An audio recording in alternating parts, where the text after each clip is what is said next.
నేను మీ బుజ్జి పిచ్చాను.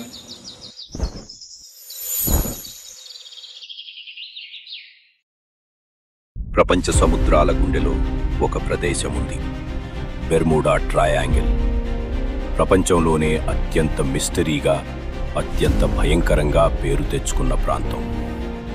ఆ త్రికోణం అట్లాంటిక్ మహాసముద్రం మధ్యలో, అమెరికాలోని మయామి, బెర్ముడా దీవి, ప్యూర్టోరికో కలిసే చోటు. అక్కడ ఒక్కసారి ఎవరు ప్రవేశించినా, విమానం అయినా ఓడైనా కేవలం కొన్ని నిమిషాల్లోనే అదృశ్యమైపోతుంది. ఒక్క ఆనవాలు కూడా మిగలదు. శతాబ్దాలుగా అక్కడి సముద్రం ఎన్నో రహస్యాలను మింగేసింది. అవి ఇప్పటికీ సమాధానం లేని ప్రశ్నలుగానే మిగిలాయి. ఆ ప్రదేశం చుట్టూ గాలి కూడా వేరేలా కదులుతుంది, నీరు కూడా వేరేలా మెరుస్తుంది, కాలం కూడా అక్కడ ఆగిపోయినట్టుంది. అమెరికా నేవీకి చెందిన 5 బాంబర్ విమానాలు ఆకాశంలోకి ఎగిరాయి. బెర్ముడా ట్రయాంగిల్లోకి వెళ్ళి ఇంకా తిరిగి రాలేదు. అసలు ఆ రోజు ఏమైందో చూద్దాం.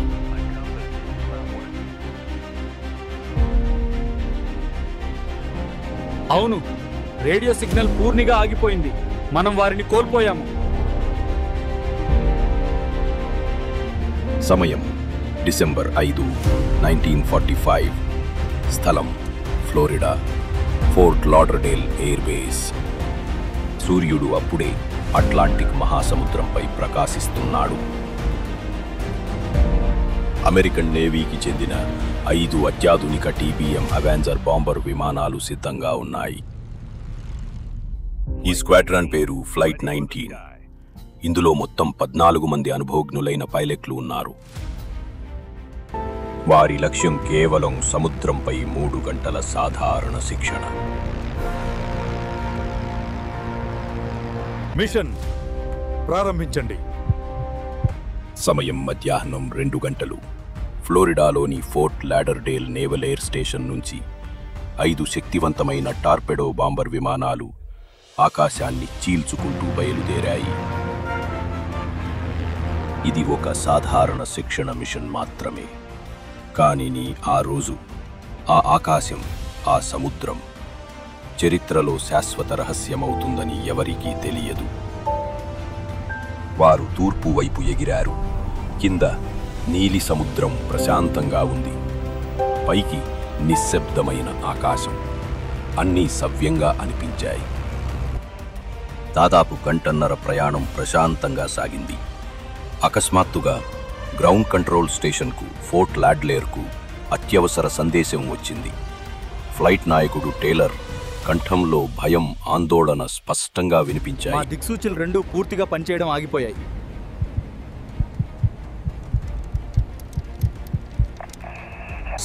ఆ వాక్యం వినగానే ఆ బేస్ అంతా నిశ్శబ్దమైంది. విమానాలు తమ దారిని కోల్పోయి లక్ష్యం లేకుండా సముద్రం మీదుగా ఎగురుతున్నాయి. టేలర్ పక్కనున్న పైలట్లు కూడా తమ కంపాసులు పాడయ్యాయని ధృవీకరించారు.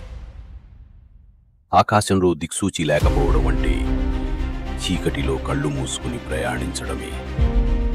గ్రౌండ్ కంట్రోల్ టేలర్ను సముద్రంపై ఉన్న సూర్యుడిని చూసి దిశను గుర్తించమని చెప్పింది.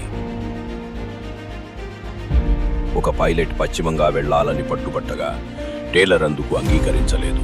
అతను తన సొంత నిర్ణయంతో విమానాలను తూర్పు దిశగా, అంటే మరింత లోతైన మహాసముద్రంలోకి నడిపాడు.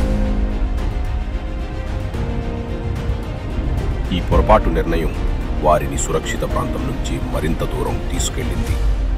వాతావరణం క్రమంగా మారుతూ తుఫాను వచ్చే సూచనలు కనిపించాయి. ఇంధనం తగ్గిపోతోంది. Radio signal బలహీనమవుతోంది. చివరి మాటలు, ఇంకా ఇంధనం లేదు, దిగాల్సిందే. సాయంత్రం 7 గంటలు. ఫ్లైట్ 19 మాయమైంది. అవును, రేడియో సిగ్నల్ పూర్తిగా ఆగిపోయింది. మనం వారిని కోల్పోయాము. ఫ్లైట్ 19 పరిస్థితి కంట్రోల్ దాటిపోయింది. వెంటనే రెస్క్యూ ఆపరేషన్ మొదలు పెట్టాలి. 2 పీబీఎం మ్యారీనర్ రెస్క్యూ విమానాలను గాలింపు కోసం పంపించారు.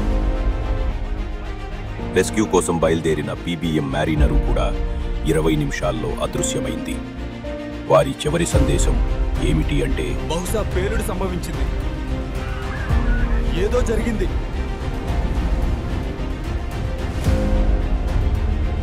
ఫ్లైట్ 19తో పాటు మొత్తం 6 విమానాలు, 27 మంది సిబ్బంది అదృశ్యమయ్యారు.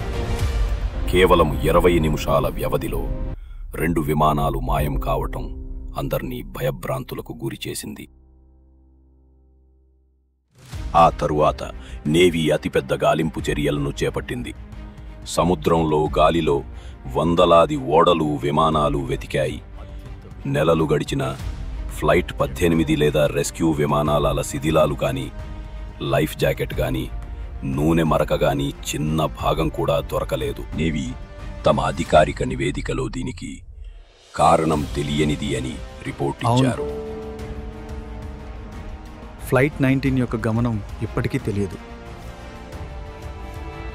నేటికి ఆ ప్రాంతం మీదుగా ఎగిరే పైలట్లు ఏమని చెబుతారంటే, అక్కడ కంపాసులు ఒక్కసారిగా ఆగిపోతాయి, రేడియో సిగ్నల్స్ అదృశ్యమవుతాయి, ఆకాశం ఏదో చెప్పలేని శూన్యంతో నిండిపోతుంది అని.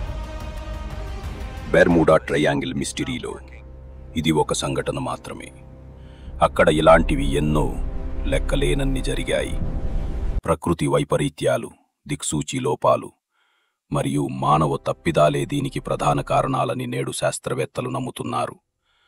అదే నిజమైతే విమానాలు, ఓడలు ఒక్క క్లూ కూడా లేకుండా ఎలా మాయమవుతున్నాయి? ఇక్కడికి వచ్చిన వాళ్ళు తిరిగి వెళ్లరు.